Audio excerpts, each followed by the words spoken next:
they can see. Okay. She was just asking. Yes, everybody can Okay. see you from right here. Welcome everybody to this this webinar. It's not a webinar. Welcome. Yeah. It is Yeah. technically a webinar, but Yeah. we are treating it as a roundtable. Yeah. Welcome everyone to the roundtable discussion. I care as deeply as I feel my roots. I am Joy Ellsworth with Climate Waters Retreat, and we are joined by 7 amazing people today. And I also, I think that before we start, we need to do an acknowledgement of the land where we sit. Here in the Kansas City area, we are right next to Brush Creek. In fact, we have a very nice view of Brush Creek that way. Yeah. The water that flows in Brush Creek is among the elements that were here when the land formed long, long ago. And it flows down Brush Creek into the Blue River. And that Blue River flows into the Missouri River. And the Missouri River flows over to the Mississippi. And the Mississippi flows down to the Delta region and goes into the Gulf of Mexico, which mixes with the waters of the Atlantic Ocean. And all along that way, molecules in that water float up into the air and become rain and rain down on areas all over the world that have similar watershed systems, that have streams and rivers and go into other oceans. And the rain that falls here goes right back into the Brush Creek. A long time ago, the first beings who witnessed the flowing of the waterways around here were beings that crept, beings that slid, beings that flew. And then at some point, beings that looked like us came along, beings who thought like us came along. And they created communities that worked together and moved across the lands together with cooperation of animals. And some of those groups of people you'll recognize as names like Osage or Kaw or Sioux, or these kinds of names. But what we call Kaw, they called themselves something similar to Kanza. The Osage call themselves the Wajaje. The Sioux, they do not call themselves the Sioux, they call themselves Oshetchitawing. And there were other people here who have not been recognized with federal lands, and they're called they're called the Missouri, the Iowa. Those were called Mutachi Baksoje Jubita. And all of these names I am butchering horribly because they were beautiful when spoken from the original language speakers. As things changed and conquest happened and colonies were put in and people were moved, then other people came through here. Other people have had to live here. We call them the Delaware, we call them the Shawnee, we call them the Potawatomi. And the fact is, they were strangers in this land because it was not the land that they knew when they were forced to come here. But they still are here, and they've learned the land, and they are now caring for the land. And their descendants look like everybody around the table. We are all descendants of, in one way or another, of the original people who have been on this earth. So saying that, I feel grounds us to be able to introduce who is here. And I'd like to start. And is it okay to go this way? Yeah. I'm Joy Ellsworth. I'm the board of directors, president, and the founder of Climate Waters Retreat, which is the organization that's organized this. I'm Olivia Hill, and writer, playwright, visual artist. I've always been that, and an activist. Who are you, beautiful? I'm Sedona, and I like to collect phones with my mom, and I like to focus when I'm learning. and I'm fearless because even though it's very scary to be on a horse that shakes and it's okay because I was brave. You are brave. My name is Nicolette Page. I'm the owner, founder, and priestess of Soul Child Awakenings, which is a holistic wellness business and way of life that incorporates indigenous practices to help balance people, their mind, body, and soul. And I'm also the manager of the Kansas City Urban Farm Co-op. Can you grab a chair and get in between Nicolette? Spencer, would you tell us right here who you are and what your passion is? Spencer Carter. Sorry, I'm late, guys. My apologies. Okay. Coming forward. My passion is really, I want to become more self-sustainable. I want the people of our nations and communities become less dependent on folks that don't know them. That's really my goal. I'm Carl Stafford, founder, visionary of My Region Wins, Kansas City's creative nonprofit organization. Our work is done at the intersection of art, nature, and neighborhoods. What is it called? My Region Wins. I'm Heather. I'm an intern at Magazine and I'm just here to learn, new to Kansas. Your hair. Thank you. My name is Nova Clark. I'm a ranger. Who? Nova, Nova. yes. Nova. And I'm a ranger at Mendocino National Wildlife Refuge. And my goal is to get people connected to nature in whatever form, and also history. Yeah. Like just a combination of those two things. I'm Anaya. I'm from Calgary, Alberta, Canada. My goal, yeah, it's to the connection and really to see vision, the visions of the prophecy manifest in this time. And in a good way, in collaboration, co-creation, how we can support all aspects of what we know are original instructions. And I'm really here to support Chief Izzy's vision that he's been holding for 40 years. And I think it's really, really timely to move forward with this beautiful goal of minds. So. Yeah, Sunlight, thank you for that. My name is Dan Wildcat, a longtime faculty member at Haskell Indian Nations University. I am a Zoyaha member of the Muskogee Nation, Creek Nation of Oklahoma.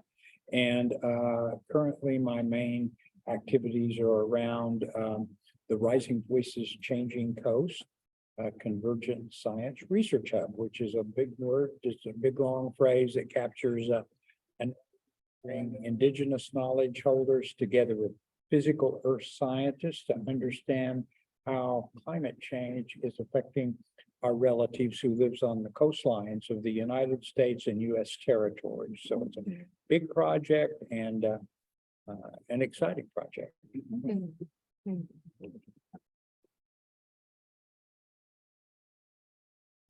Wait, no. Go slap me. Oh, me dog KP. Okay, watch now. I said hello, my relatives. Good to see you again. I am Chief Lex Whitehorse, Dakota.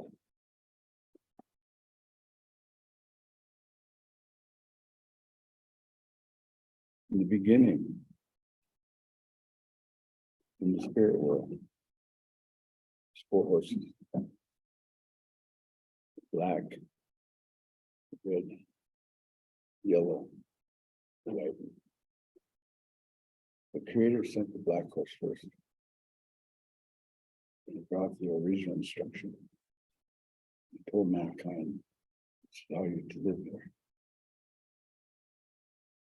The red horse and the yellow horse, they came together. Brought all the song and the ceremony. For every nation on earth was given the same thing. said, this is how you pray. Worship. Period. So mankind had to work like this. But right away, man said, I'm gonna do it my way.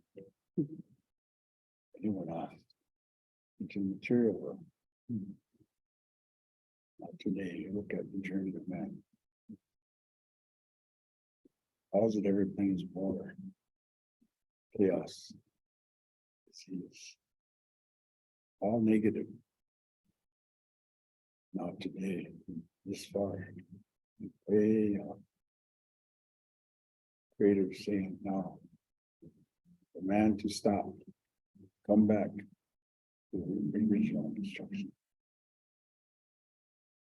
If you don't stop now, then soon I'll release that white horse. A white horse comes up and cleanses the earth. All of this will be gone.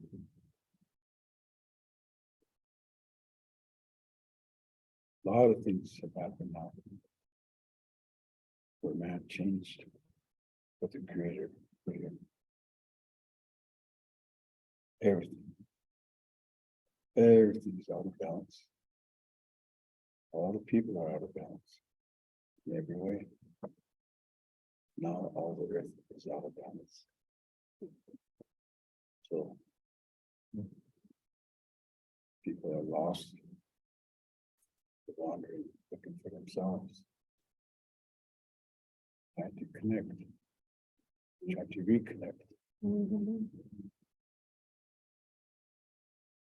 Everyone on this planet, before they were born, creator said, come here. I want you to do a job down there. I'll make this, put this bundle together. And all the tools that you need to fulfill this job are in this bundle. Come back. I want you to bring this bundle back to me. Give it to me the same way. Give it to me the same way I gave it to you. So then we come and we're born. We're all excited. I want to do God's work. As soon as we try, man says, no, you can't do that.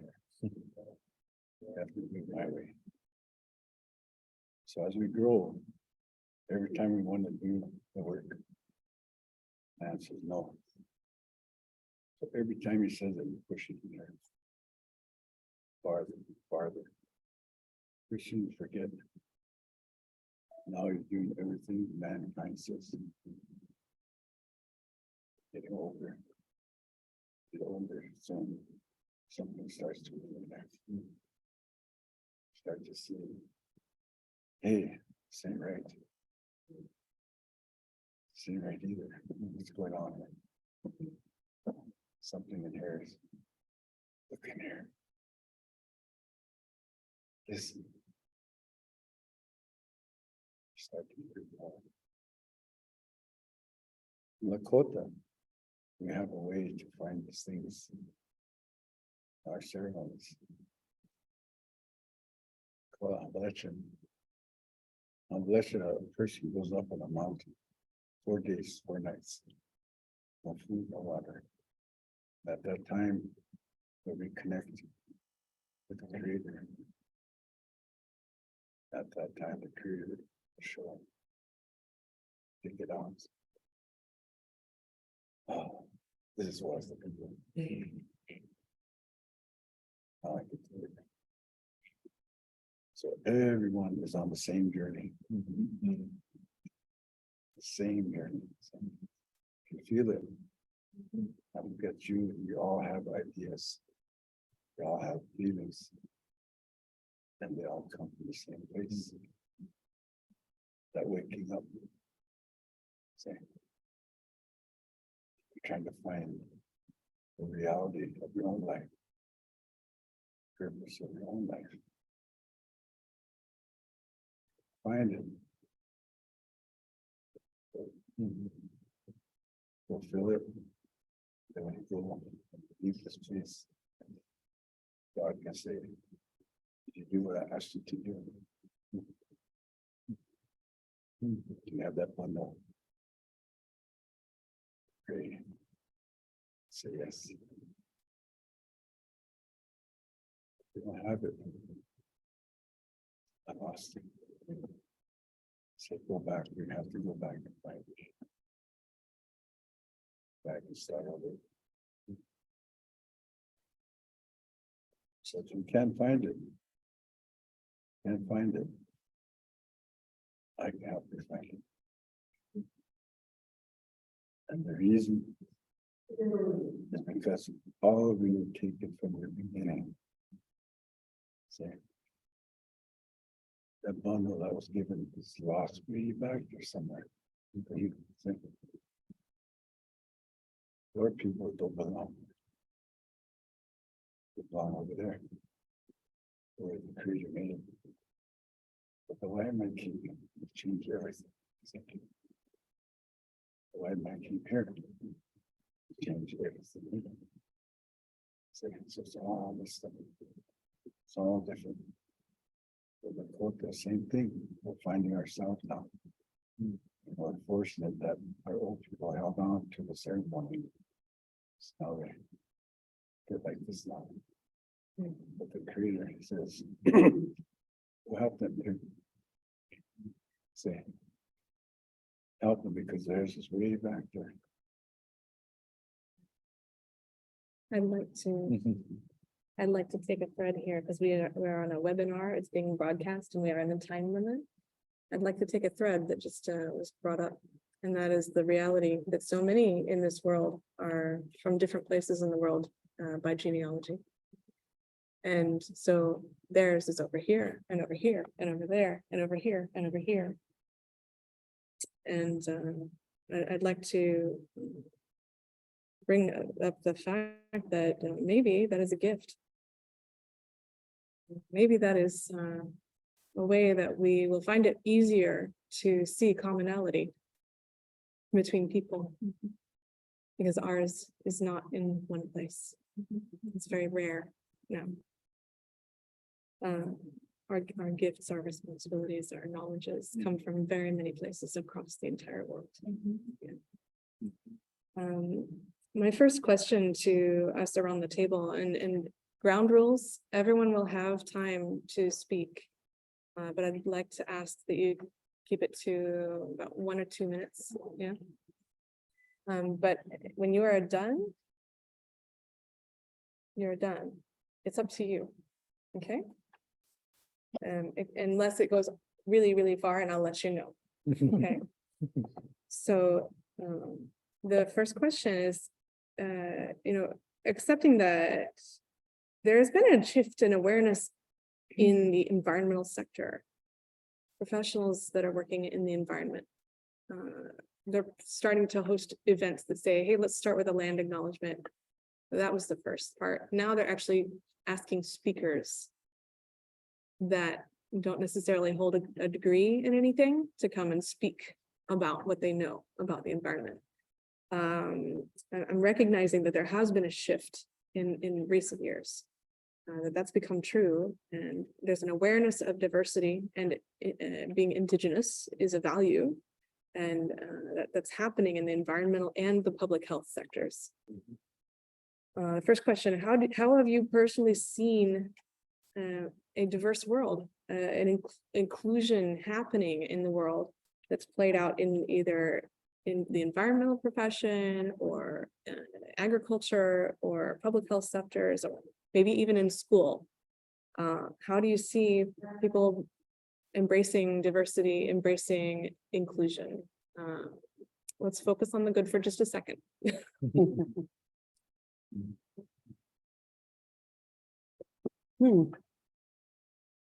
Well, I think that there's a lot of subtle things and big things. I think, we like to divide things up, younger, older, this or that, but there is an energy of bringing and connecting with various cultures on a regular, if you look at your own personal group, I think that there was a time that many of us, that are older enough and have been close to an older generation, when families or friends came together, they look like you.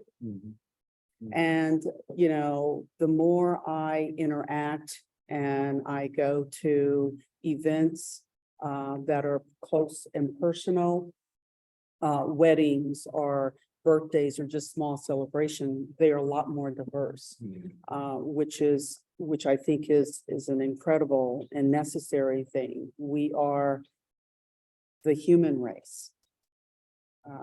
This idea that we somehow, based on the color of our skin or the region that we come from or some other, is kind of ridiculous. So I'm starting to see that, and in my own family, there's a great amount of diversity, and I never quite understood people that can have what they consider friends, but you can miss everyone within your group that doesn't look like you, and they're your friends. So that seems to me to be an avoidance. So I see it in my gatherings and coming together with people.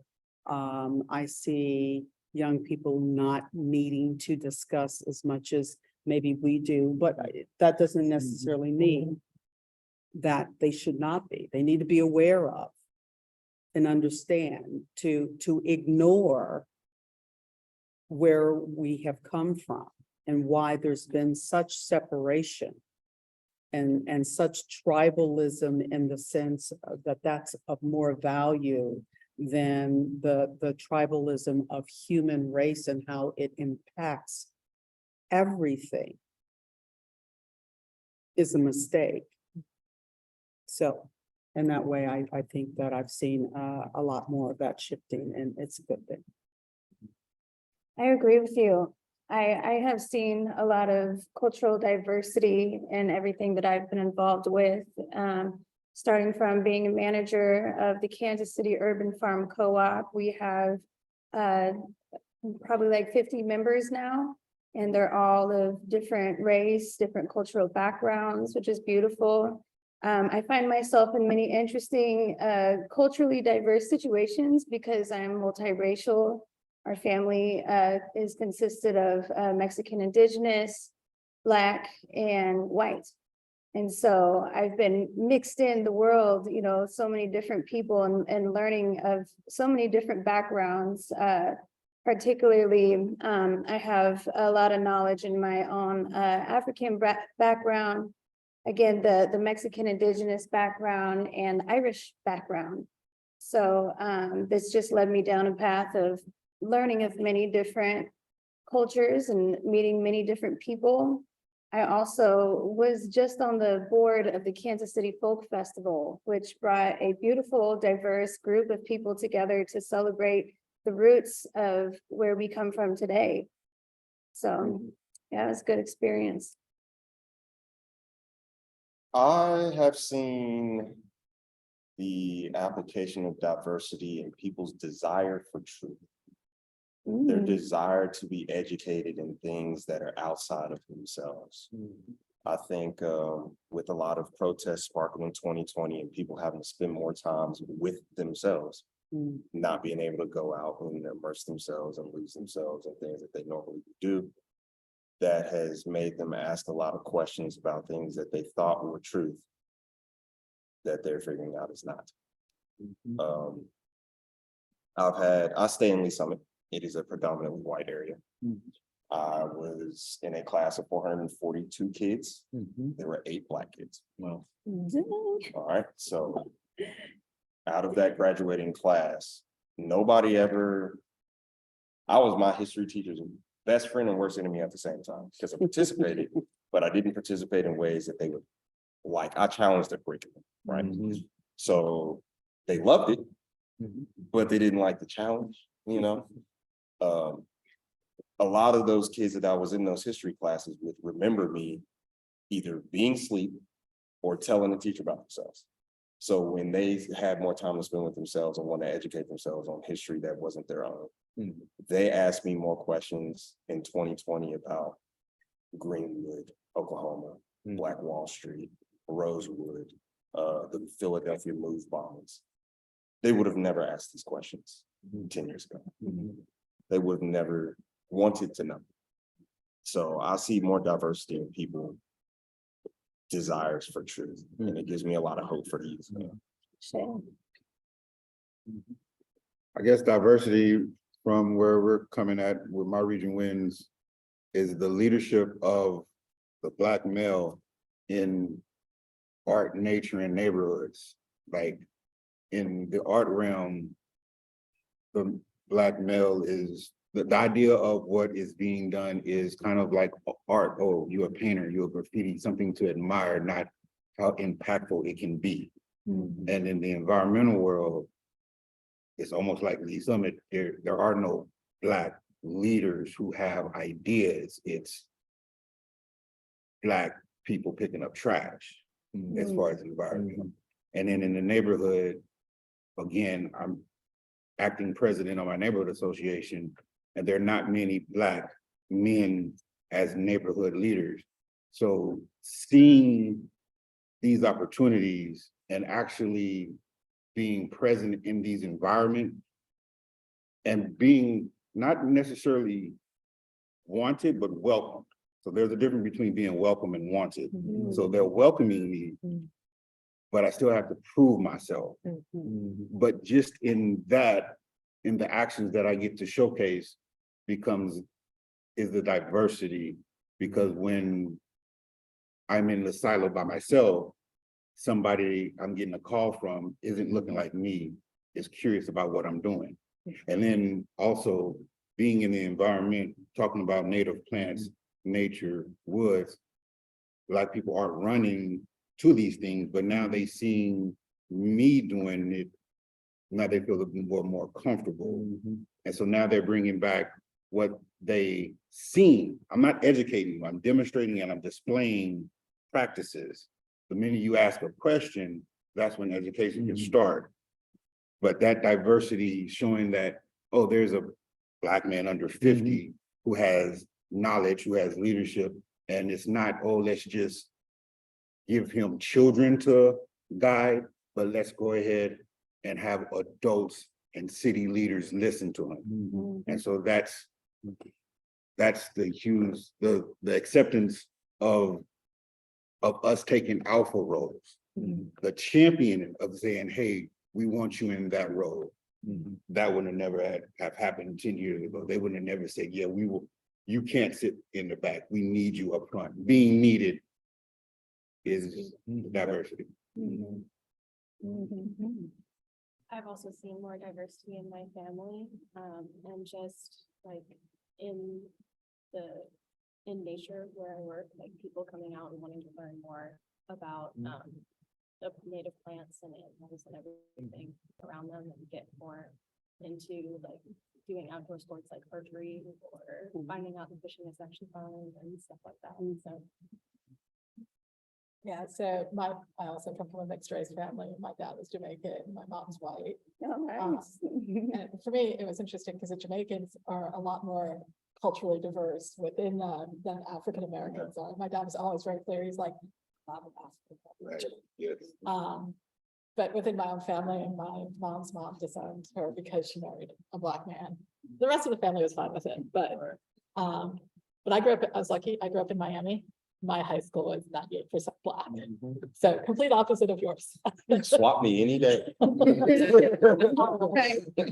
But growing up in such a multicultural city, like to me, I mean, there was issues and everything, but I was just used to seeing everybody, like there'd be the traditional Jewish people walking down the street and everything, and then the Cuban population. So growing up, that was my life. And then when I went to a college that was 96% white, so I There was it is. completely backwards. Yeah. But it was my choice, but becoming a ranger, I've had an opportunity to move all over the country, and what I found is people identify me based on what they think I should be. Mhm. I'm just whoever, like when I worked in Utah, people were like, you're Navajo, and I was like, Yeah. and the Navajos I worked with, were like, Yeah. yeah, you'd have to take out your tongue, turn it around if you even like to speak Navajo. They're like, yeah, you're funny. We enjoy listening to you attempt to say things. But I have seen over the years, I have seen more multicultural people coming into parks. Still not so much in the Southwest. Mhm. That's still, the West is, when I did see a Black family come in, we'd be like. Right. They'd be like this little like. But for me, part of that is showing that it's okay to come into nature. And like last week, we had a Black homeschool group come down to the refuge. And then we had a Black sorority bring the kids down. And all of them were like, wow, it's peaceful. We're getting out here. We did archery. And it was that connection. Yeah. So that's what I see more people willing, and hopefully Mhm. be more people like me working Mhm. within it. So people feel comfortable coming out.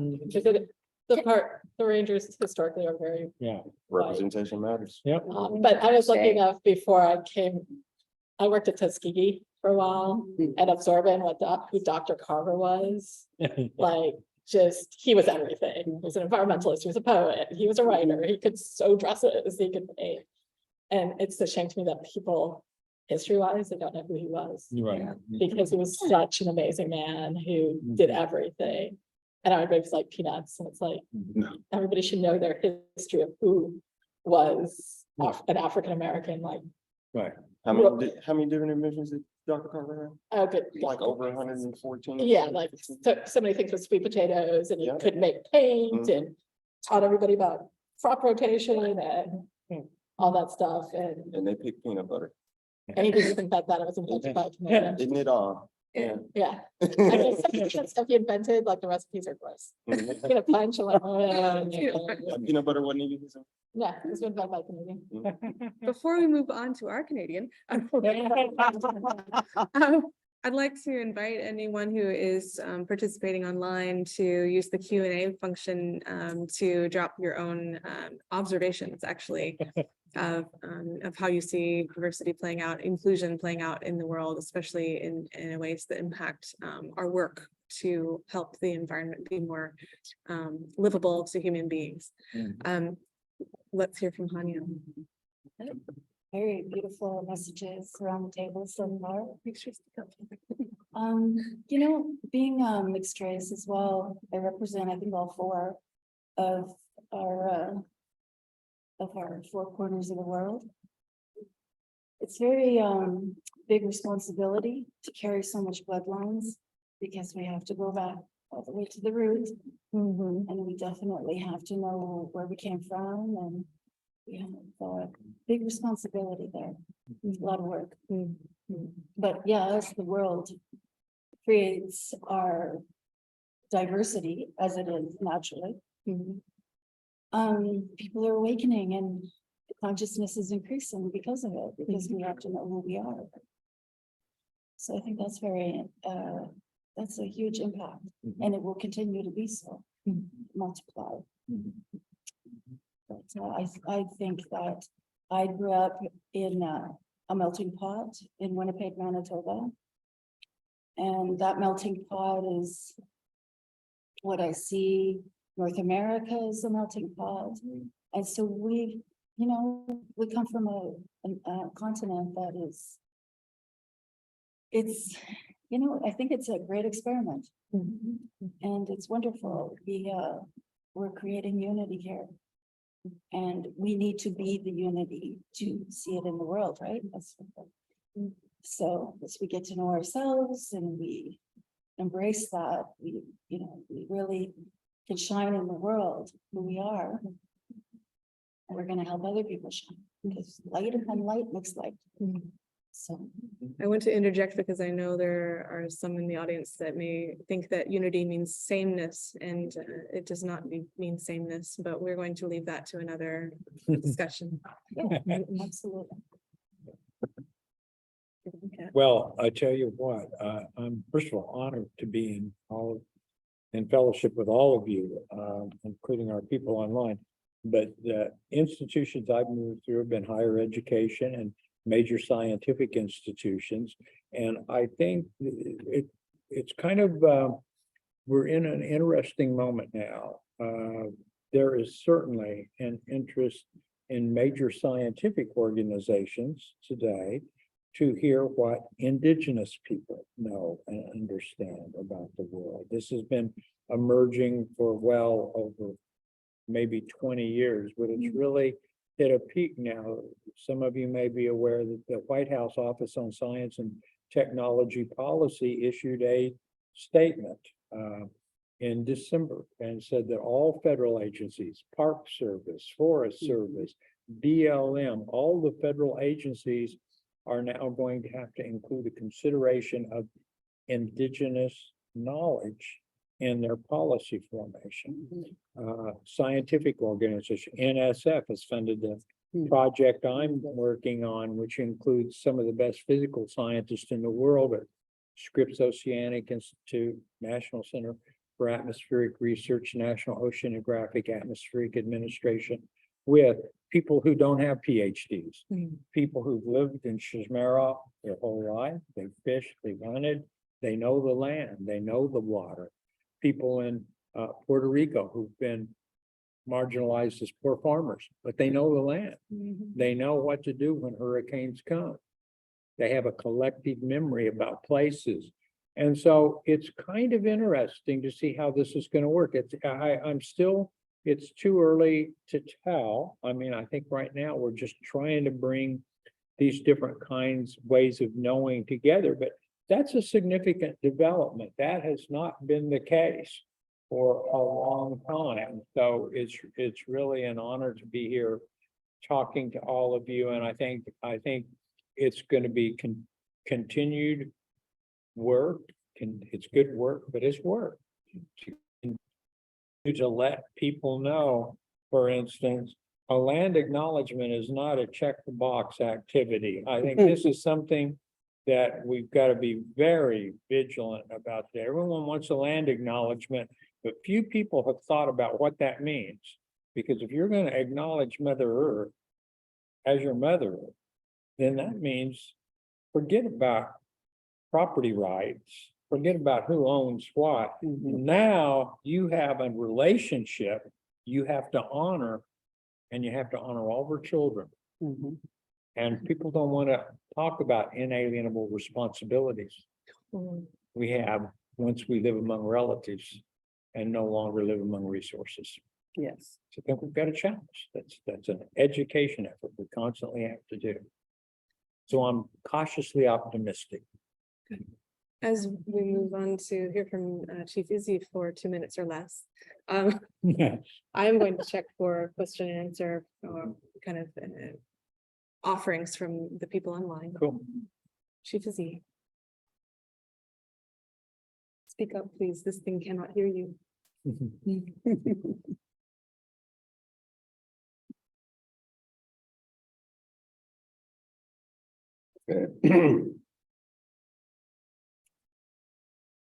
Sorry, it took a lot of time the first time.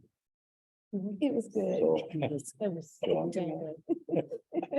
I was cut short, so now I gotta do it short. Wherever I go, he has a lot to tell.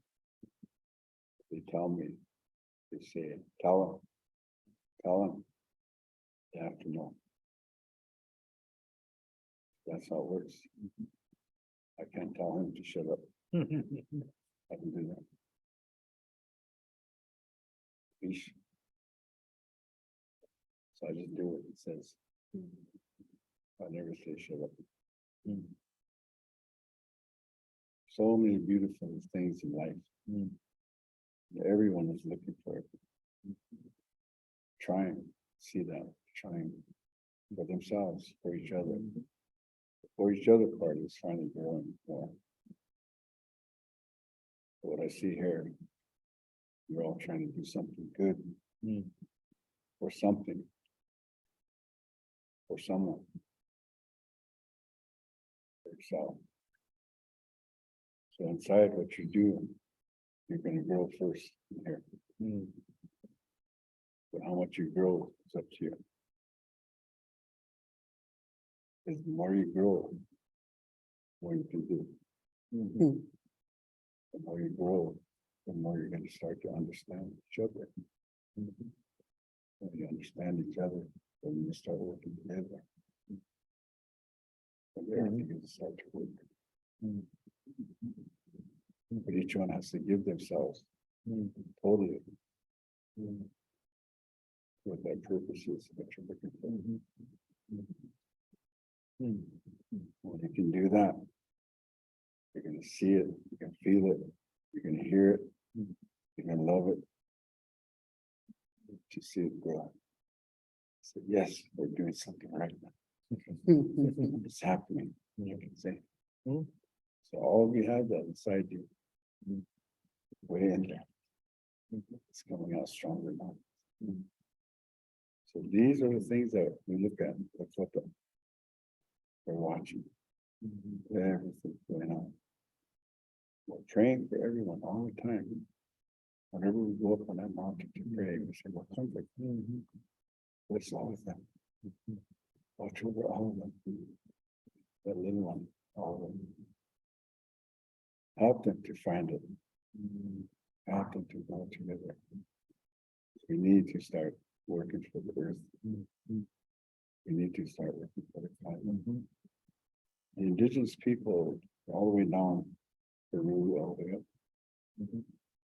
We have our ceremonies up. And I'm working to get this land, Black Hills. This land is gonna be a world spiritual center. And I've been working with people, spiritual leaders from India, Tibet, Africa, South America, Australia. And all the spiritual leaders, we meet and we talk about the prophecies and teachings and the direction mankind is going. So we also, all of us, we worry about, because everyone from South America is worried about the same thing we're worried about. Everyone in Africa is worried about the same things. But you get together, it's really important. Because of the walls that man put up. So we have knocked those walls down.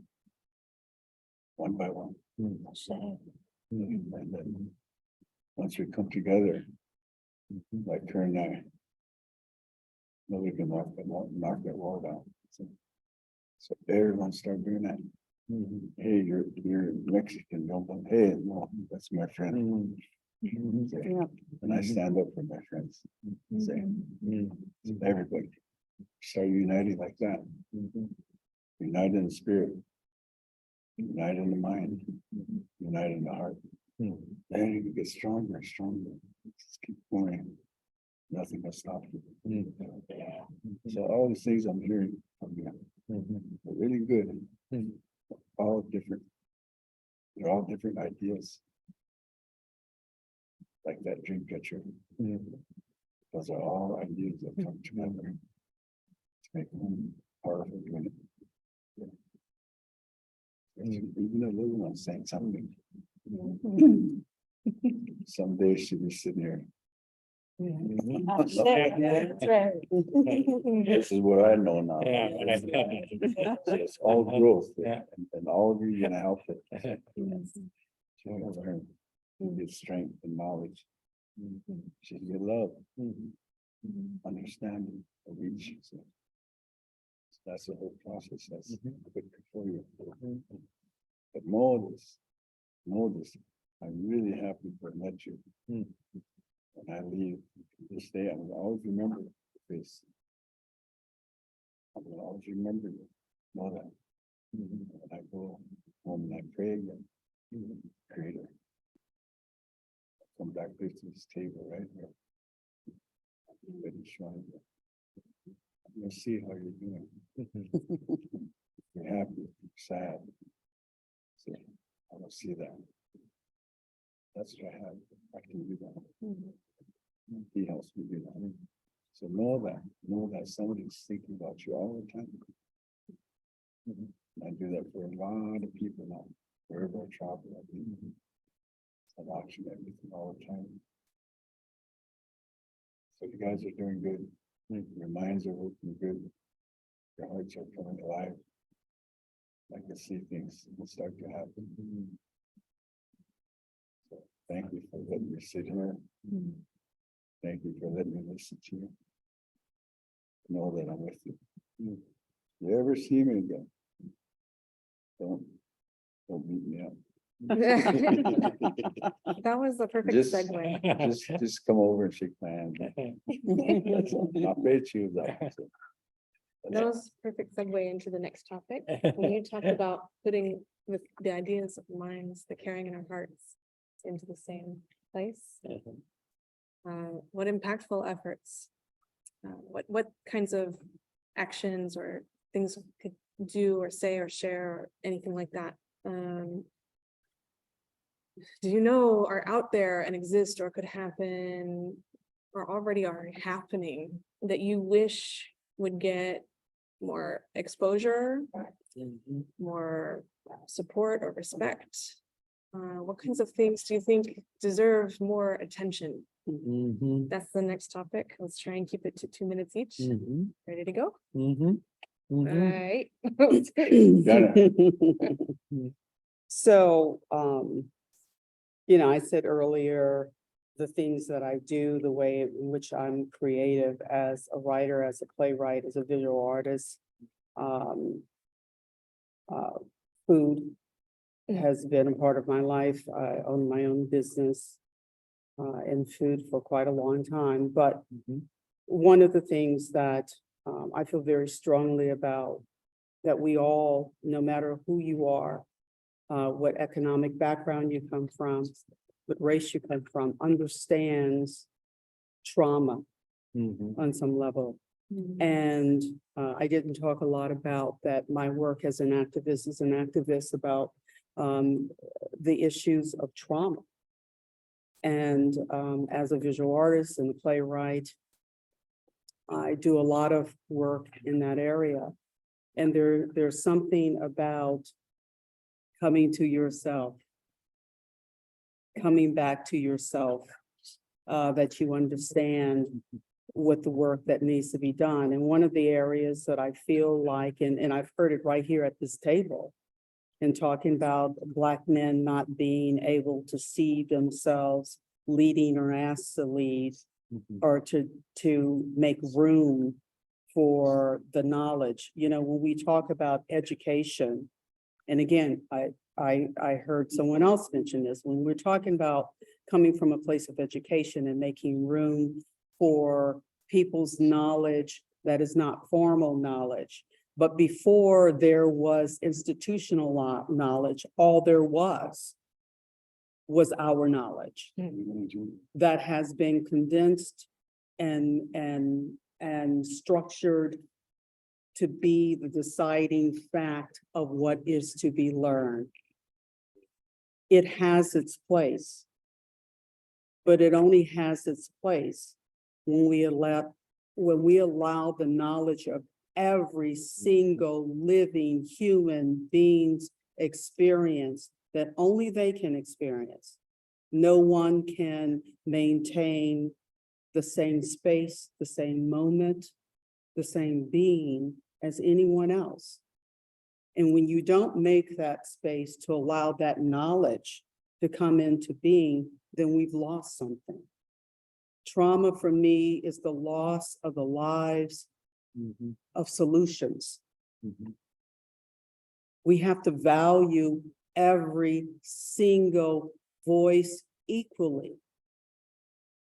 And hear what that has to give us.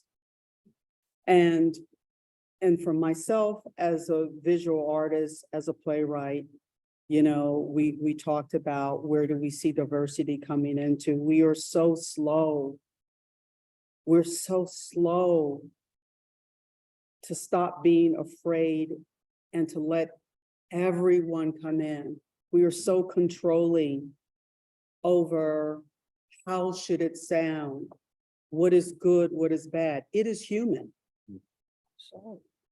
It is all human. The ugly, the good, the caring, the murderous, it is all human. And if we don't share and talk and pour those things out and give space to it, we cannot heal it. Because we put up walls to believe that it's not there. Oh, I want to see that there's room made for the expression of all human beings.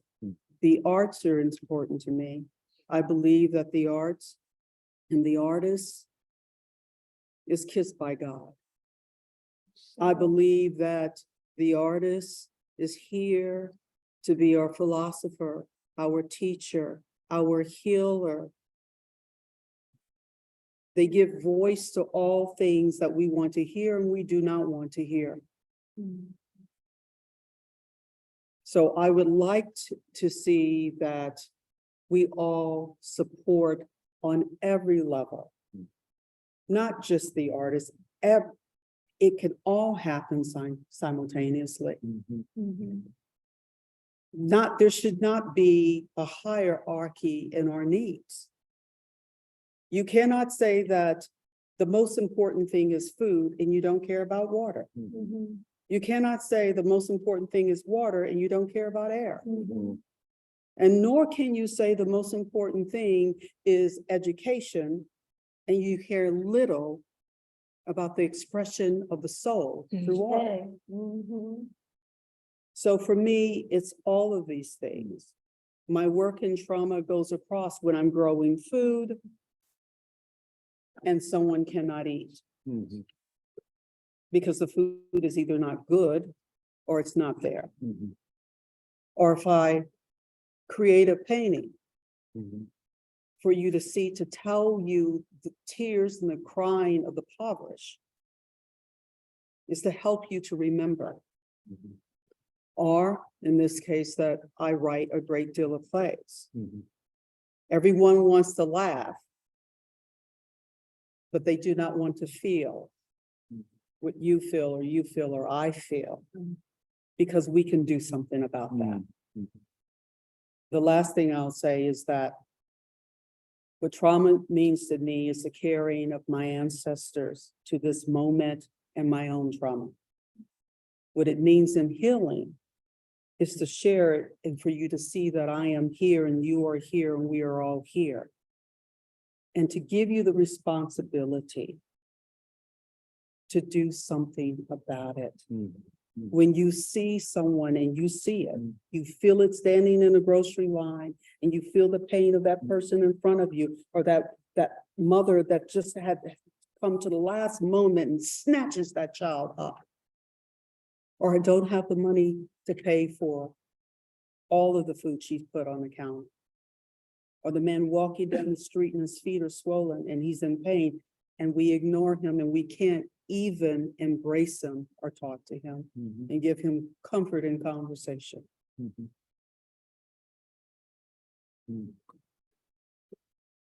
Shay, I second everything she just said. I feel the presence of our ancestors here today. And I honor that. I honor that so much. And in the work that I do, I see a need for indigenous knowledge, for spirit to be valued in our healing places of healing. What are places of healing? You know, that's a discussion that I think needs to be had to add value to those places where they are often undervalued, like the arts. I never went to college for the work that I do, but the work I do is led by spirit. And it's impacted so many people. So many people have told me what you did for me in one session, I could not find in 5 years of clinical therapy. Not to discredit those who are licensed therapists, because we need them as well. But I bring my ancestral knowledge, their wisdom, their love. I bring that into my practice. And I would love to see others, my other brothers and sisters who do the same thing. Their practices where they incorporate the indigenous knowledge and wisdom to be just as valued as those who do have the licenses. And that's what I have to say. I think I want to shed light on the complacency of humanity. We love to be angry. That's what I've seen in the past few years. We love to direct anger at places we don't understand. There is a saying that you reminded me of that is in my community. It says, "Don't fix me a plate if you know I can't eat it." Oh, right. The things that we are taught and the things that we learn, we don't realize the fallacies in them until it's much too late, until it's been in the real estate of our mind for so long. It is very hard to unlearn. I think the complacency and the willful ignorance of humanity today will ultimately, if we do not change course, be our undoing. There are people that don't want to know anything that makes them uncomfortable. There are people that don't want to know anything that they disagree with. There are people that live their lives based off of feelings instead of based off of fact. It is going to be a difficult journey to have discussions with those folks. That's hard to talk to them. That's very hard to discuss. I've tried. I put forth valiant effort in my community alone to have those conversations, and they're usually not well received. I think having more actions and activities with people that don't look like us are ultimately going to break down those barriers of one not wanting to know. Yeah. You know what I mean? I think if I can go start a garden with a white person, they ask me about Greenwood, Oklahoma, well, damn it, I won. Excuse my French. You know what I mean? Yeah. I won, you know? Yeah. If I can ask them about, you know, the first the Lone Rangers based off a black man named Bass Reeves who had to arrest his own son for beating his wife. And he was such an honorable man that the white governor pardoned his son after he died because he wanted his bloodline to keep it. You know what I mean? That happened in a time where they would never have seen eye to eye. We don't have an excuse, man. We have every resource known to man in our pockets. There's no reason to be dumb when you have a smartphone in your pocket. It can tell you everything you want to know. You just got to fact check it a couple times. But don't we have to fact check ourselves a couple times? Don't we have to fact check our neighbor a couple times? The complacency is what is really appalling today. And I'd really like to highlight, if we don't change the status quo, we don't want change at all. We just want more of the same under our own circumstances. And that isn't, as long as we can write the narrative, man, that's not progress. That's not advancement. You know, that is more or less just digging a deeper pit. And yeah, I like, that's a big change for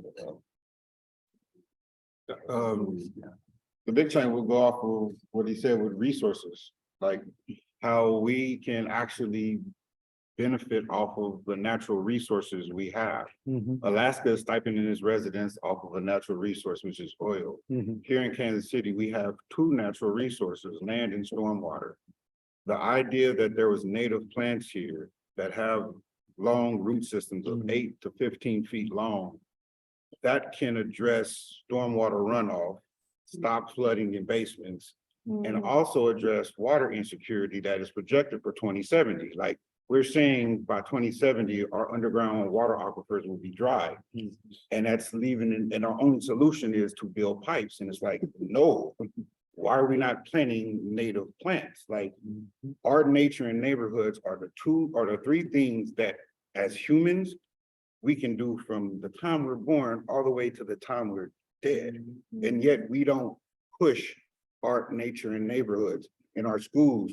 We want to put things like that in a silo. It's like, no, I need my English teacher to talk about art, nature, neighborhood, my math teacher to talk about art, nature, neighborhood, my science teacher, my social studies, every class to talk about art, nature, and neighborhoods. And then the idea that we can profit from that. And the idea of everybody becoming millionaires is not a bad thing.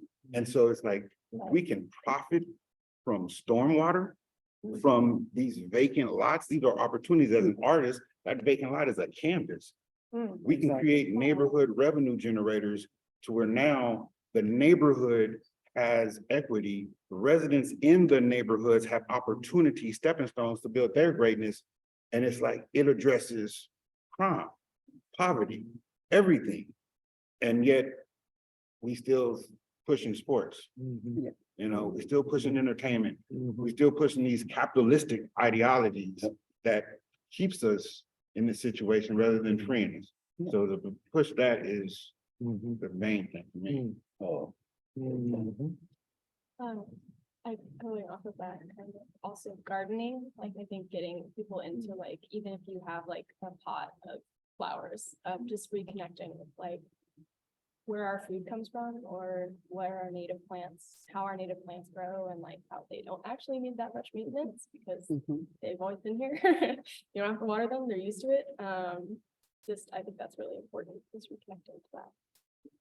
And going off that, and I think what you do with the KC Urban Farm is super. Thank you. It's the largest black-owned orchard, y'all. My husband and his business partner, Dre Taylor, own it. Like even the Young's Family Farm and all that, because if people can't survive, Right. they're not gonna care about anything else. And also because I know we like to think that people should embrace nature because it's nature, the environment, but we're humans, and so your need growing that. It's not for you. Keep going, keep going. But to me, I think one of the most important things is it can be really depressing with everything going on. But to take that time for yourself and to look at that flower growing or that plant or that butterfly landing on that flower and remembering that is there and that is wonderful. And shutting out the rest of the world sometimes because it can be super depressing with all your ears. Yeah. All this stuff. And if you can share that wonder with another person and have them just look at something small and be like, wow, that flower is beautiful on its own. I think that's really important to do. Oh, I just wanted to repeat the question for the Yeah. guest that just came. in. Actually, that's what I was just switching over to, so I can do that. For those who just joined us, the things we're discussing is what things that would make a difference, what things that make an impact, what things that would actually help. Do you actually see happening already? And what do you wish could get more exposure? What do you wish could get more respect? What do you wish could get more support? That's the question. I'm saying this loud because I want to hear what you think next. Yeah, okay. Well, I think the thing that I would like people to be aware of is I think that particularly among younger people, so I work mainly with a lot of college age students, although I have non-traditional students too, you know, young mothers, fathers, aunties and uncles, and I've even had grandparents that have come to Haskell to go to school. But among this younger generation of college students, I am basically optimistic because they see the world isn't working. No one has to tell them that. They know it. They're experiencing it every day. And I think they are very, very open to understanding, looking at things differently. And so the one thing that I'm one of those guys who came up the old way through higher education and probably known by my students as a difficult, a hard taskmaster when it comes to their working class. But I started doing something during COVID and after I had a very serious health incident, and it's a simple thing. And I would have never thought of doing this early, but I started letting my students know that I love them. And I would tell them this. I tell them this every day. You know, I love you. and I respect you. And I'm filled with gratitude that you're in my class and that may seem like, you may say, well, that's weird. Why is that important? You'd be surprised how many young people don't hear anyone tell them they love them. Oh, And I think that is something that I want to share. I think the young children, young adults are really ready for change.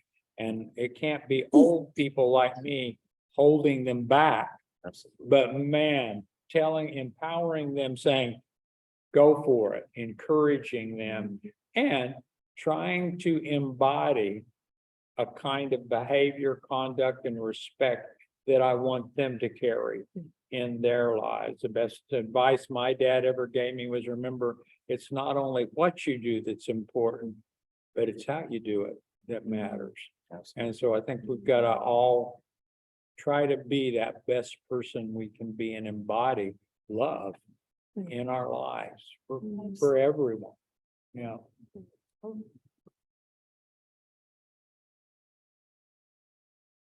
me again? It's gonna just keep on happening.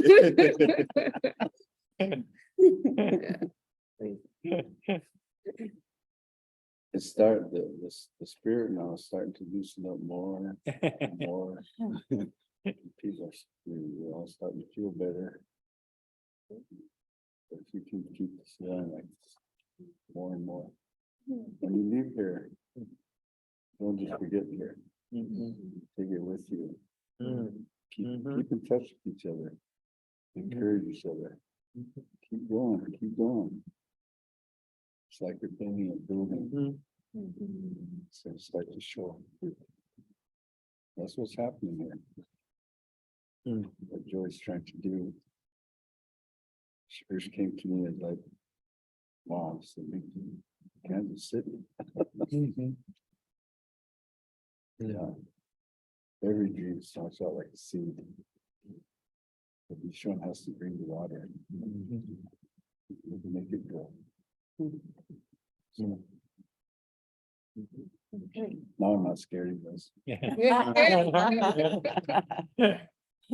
Oh, man, we have a couple of questions from that people who are online have asked. Cool. And I'd like to see if anyone would like to respond to a question. Bree is asking, can we reflect on the repetition of not learning from the past? If people continue to repeat but never learn, that causes a lot of problems today, you know. Would anyone like to respond to that, the thoughts? I would love to. I think Go ahead, brother. I think one of the biggest things that keeps us in repetition is putting limits on who can speak and who can give ideas. So, There is a age limit on when you can run for president. A base age limit. Ain't no max. 50. You see what I'm saying? But Exactly. to your point, the youth, they're not playing no games. No. They are not here for the fallacy. They do not want the shenanigans. Right. Okay, for lack of a better word, right? So they are all about change, man. And I have a lot of hope because I've heard better ideas and thinking from 18-year-olds than any of these 60, 70-year-old lawyers and political science majors I've ever encountered in my life. Ever. The youth is it, man. And unfortunately, we live in a corporation where America eats its young. Shout out to Parliament. They were not wrong. We eat our youth. We literally don't let them speak. Well, this isn't adults in the room, right? Well, that 5-year-old may have better ideas than you, and you're not letting them speak. This is how we continuously end up in these repetitions because we think that, oh, you've hit a certain age, they know better. When they don't, look where we're headed. By people that supposedly know better. Yeah, no, yeah, the youth, man, that's the fix. Anybody else? Let me add something onto that because, you know, it's interesting, the weight that we can put on youth. We've always had youth. We were youth at some point. And there's a time in history at every particular generation has its own battles to fight. And you fight the best battles with the tools and the abilities that you have at that time. But there's an incredible amount of burden that we can put on our youth as though we're dead. We're not dead. Not every elder has had a chance to speak. Absolutely. We can't keep slicing this pie.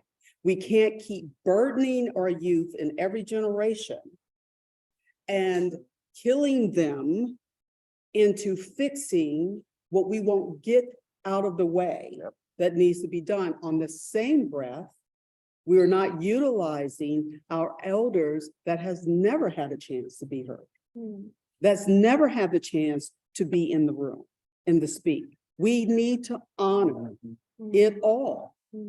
Just because you're old and you have taken power does not mean you represent me. Absolutely. And does not mean that you represent the old elders that have passed. I was raised by grandparents, and I learned early on that there is something significant. And in many cultures, there is this belief that there is the young and that there are the old. And that circle meets at those 2 points. They are the closest. My grandson and my spirit becomes one. So I think we need to be careful about what we do to our youth and be careful what we do to our elders, because not all of them has had a chance to sit in that room. And they do have something to say, and they have learned something. And we need all of us going in that direction. I'd like to add to that. I believe that we also have to fearlessly face the truth of our history and not be afraid to talk about the damages that have been done, because a lot of it is not talked about. And then we wonder, how did we get to where we are today? And just within my family, we teach our children about Black history. We teach about what really happened that is not talked about in the schools. So you can understand yourself more, where you came from, but also what your ancestors survived. I was just talking earlier, saying, you know, the reason why we are here today, especially Black and brown people, our ancestors survived. That's why we're here. Yes. And so to teach the youth the truth of our history, I say, may it be a weapon to fight against that which is unjust today. We have to look back and see what happened so that we can use that knowledge with wisdom to fight against that which is unjust. So we don't repeat history. So we don't repeat those mistakes. Ashe. May I offer the second question that has come from our online audience? Something spoken about diversity in seeking truth resonated strongly with Norm. Yes, how do we nurture and help that trend grow? Would someone like to respond to that? You champion it. Like you champion it. Like like I say, there's a difference between being welcome and wanted. You know what I'm saying? And so it's just like that idea of accepting things. Okay, accepting is one thing. If we're needed, champion it. Again, Black man under 50, if I'm dribbling a basketball, I got the key to the city. But receiving the 2021 Grinnell College Innovator to Watch, they don't know what to do with it. And so it's just like, yeah, champion that. Get out of the idea of needing a dollar to validate its existence, and champion the fact that, wow, this is something unique, different. And if it's identify who's doing it. Like that, I identify as an open homosexual. And so the championing of that and those things is what's needed. Not saying, oh, that's nice, not saying, oh, that's okay, but yeah, I need your dollar. If you actually are saying that what is being done is needed, cut the check. It's a small world, 2 degrees of separation. We all know each other. It's not what we know, it's who we know. And what is known to address poverty is not rocket science. So therefore, there's somebody's knee on our neck. We need money. Like, we need your voice. Let's check. Got the check. And the common man, which there's more of us, than the 1%, needs to stop paying the 1%. Oh, We keep shifting our dollars upward, Oh, man. thinking that we're going to be that and not shifting it side to side. Mm. Your neighbors. Yep. They know something. That's why they've been able to either come from poverty to whatever level that they are that you're not. Mm. So why are we wasting our money for someone else's fame? I don't understand that. Oh, We have enough money that we can actually, as individual, to put our dollars where they really need to be. Do you really need whatever your drip is? I mean, do you really need it? But you're living literally next door to people that are incredibly impoverished. Mm. But you're paying your way to what? To what? Here is a parting challenge for everyone around this table. what does party mean? Parting means this is the Final. last challenge. Last, yeah. Your hope for the future in 3 to 5 words. 3 to 5 words, your hope for the future.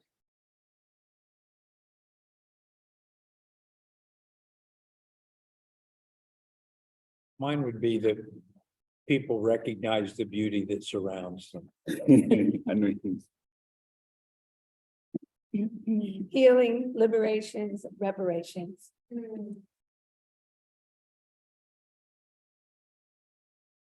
Art, nature, and neighborhoods. That's me, art, nature, and neighborhoods. Finance, governance, self-sustainability. Self-sustainability, yeah. I say passion, collaboration, Mm. and co-creation. Mhm. 5 words or less. That's tough. Second three. Is our democracy Okay. built by all of us Mm. and look like what a true democracy is? Mm. I'm like, Mm. Ashe. I got love, respect, honesty. These last two are really important for a lot of reasons. Reconciliation Mm. and atonement. Oh, yes. Ashe. I was gonna say one time that they had a ceremony up in Mankato, Minnesota a couple of years ago. And the theme was reconciliation. So everybody talked about, that's really fine, you know, the white man, the red man, shake hands, and say, I'm sorry, like that. They didn't mention anything else. But I got up and I said, there's a flip side to that reconciliation. That's atonement. Because the way we look at it is, long time ago, my grandfather had 100 acres. Your grandfather came, and took that 100 acres. Now today, you're saying, oh, I'm gonna leave this land to my grandchildren or whatever. Fine. But why don't you give us back 150 acres anyway? So I can leave something for my grandchildren. Ashe. Yep. Because we don't, you know, reconcile, you shake hands, say, I'm sorry, and then leave. They don't mean nothing. Absolutely. Right, Or you say, exactly. I'm sorry, here's 50 acres, I give back to you. Yeah. Fine, you did something. Say, Yeah, exactly. but right now, today, it's still the same. Yeah. So those things are important. If we're gonna say something, let's do something more and more. Do it. Ashe. Well, So that's what we think about all the time. well, I want to let everyone in the room and online know this is something that needs to happen more often and Yes. with people who are willing to listen. This has been brought here by the people who saw it as a possibility and were willing to trust and be brave. This is also part of a traveling, I am calling it a ceremony because we have a deliberate practice. We are doing it every single historic site as this 4-day ride, horse ride, walk, bike, intermodal travel together happens. And that practice looks like circling, listening with respect until the speaker's done, and then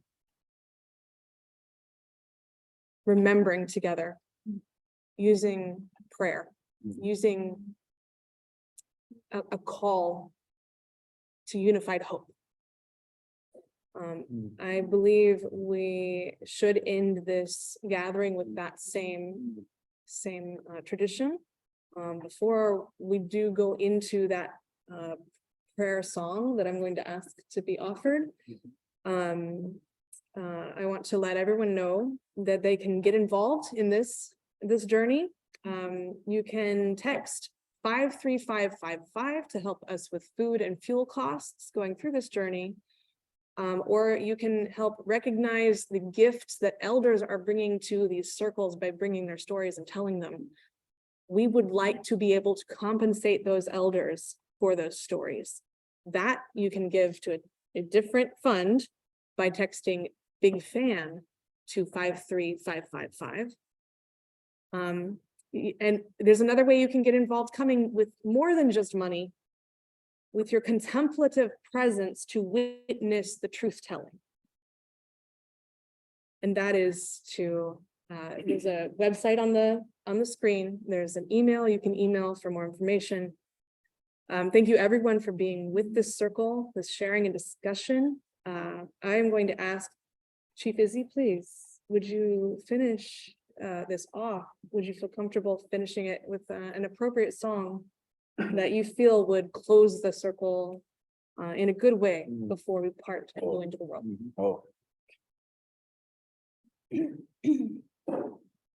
I'll say two things before I do this. You talk about high school and all that, good, but I went to high school, but they kicked me out. I won't tell on you. I won't tell on you. You may still look fine. In 1956. Like old library files from. Yeah.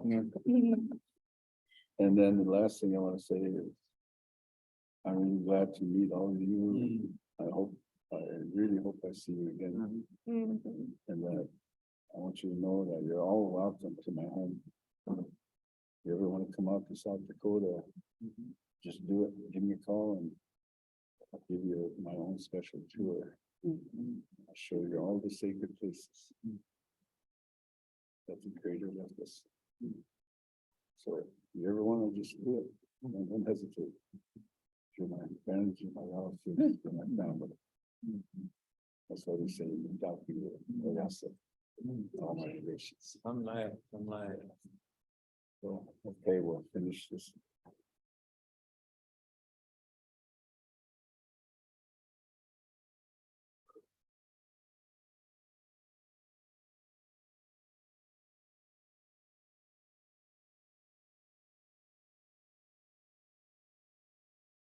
Oh, the question. Okay, then. Basically, actually, antifascista mitake wana wacheki yako oyatiki. So, thank you for today.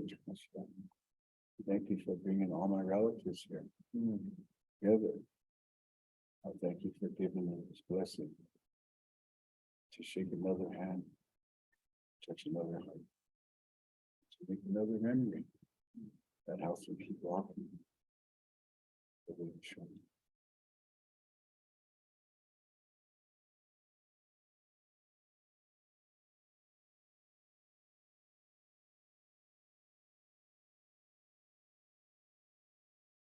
heart is happy. Aw. Ashe. All I can say is, Ilama, thank you. Thank you. Otto. Sunlight. Thank you for today. Oh. Oh, the song, the words are saying, God is saying this to you. Know that. He's saying, send me your voice. Send me your voice. And whatever you ask for, that will come to be. Send me your voice so that you may live. That's what God is saying, this song. Very sacred song.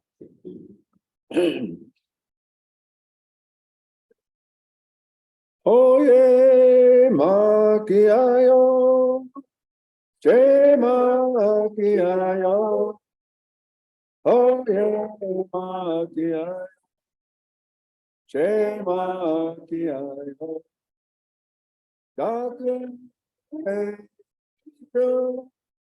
iye, che tu, de lo, oye, maquiayo.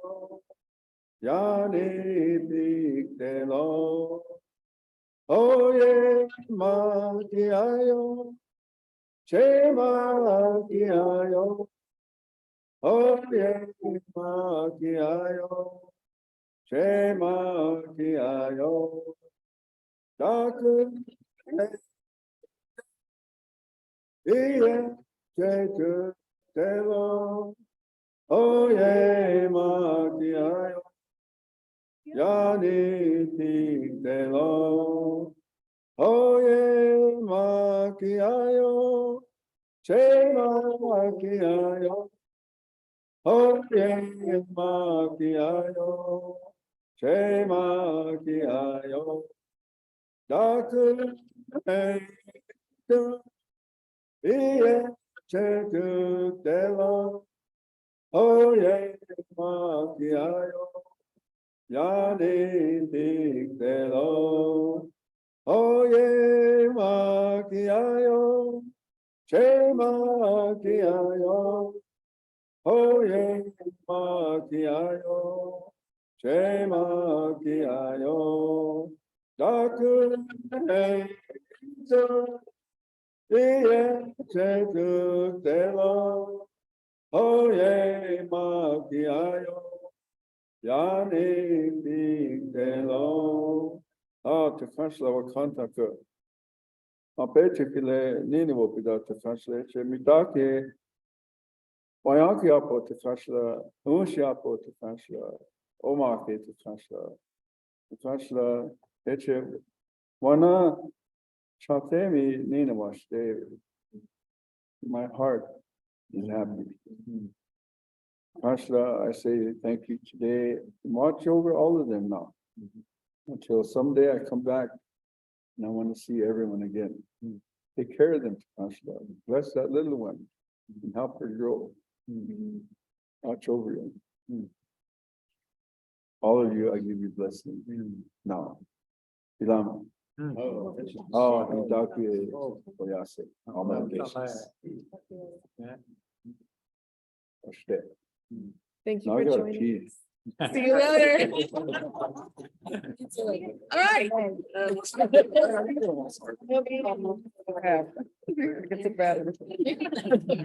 Reality.